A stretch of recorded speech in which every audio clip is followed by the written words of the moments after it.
So let's start off as ever by looking back to last week. How did you rate that performance? I thought it was a decent performance, really pleasing to score the 4 goals, but there were areas where we could still look to improve, and we've tried to work on those areas in training and look for that more complete performance. So what are those areas? Are you prepared to sort of share with us what it was that you've been looking at?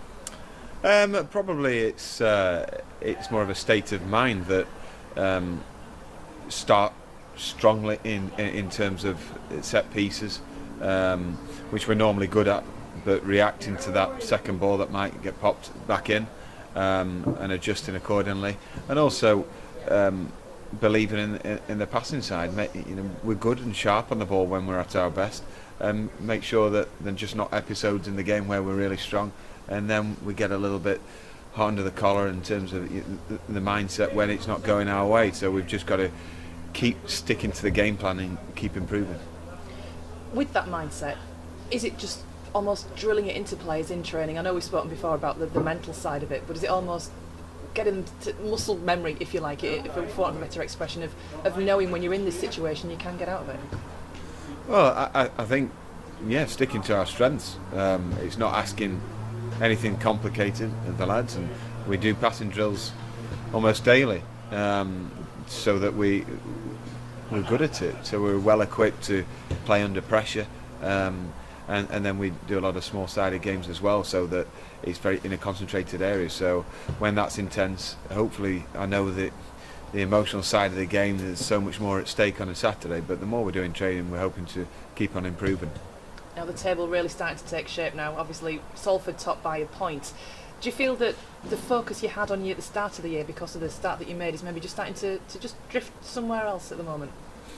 To be honest, we're excited about the challenge of remaining in that area, in the mix, and that's the ambition, short term, just to keep on chalking off games and picking up points and enjoying the ride. But no one's blasé about it and thinking, well, actually, this is all right.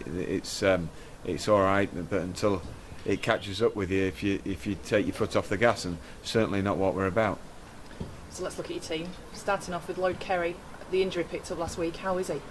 We're hoping he's going to be okay. He should be taking part in training tomorrow, and having a good run out in that, and we'll assess him during and after that.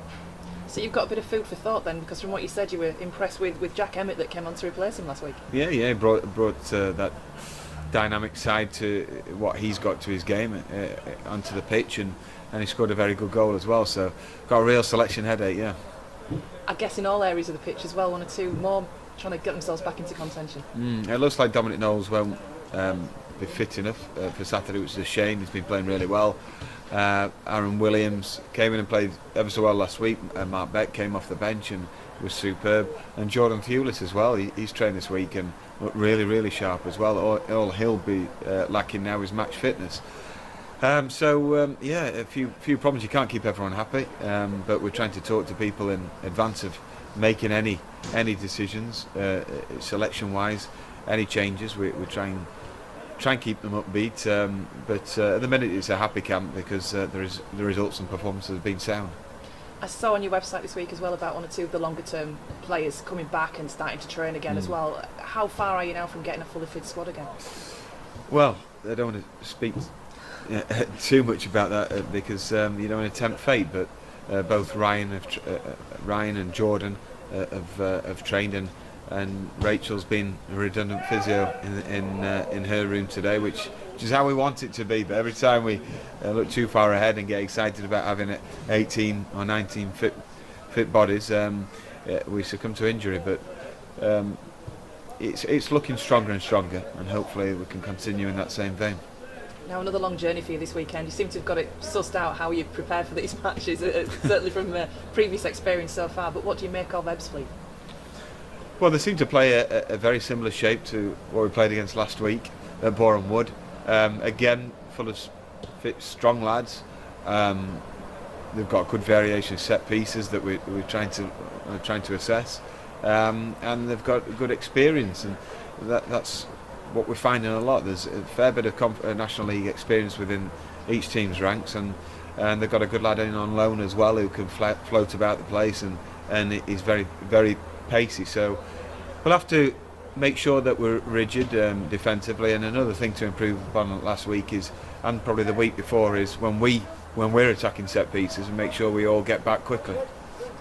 And looking at Ebbsfleet's results so far, would you say they're maybe slightly unpredictable as to certainly level of performance from week in, week out? Yeah, but looking at the actual evidence themselves of the match coverage, they're probably in a false position. So we expect them to be well equipped to have a really good run at some point, but hopefully after this week.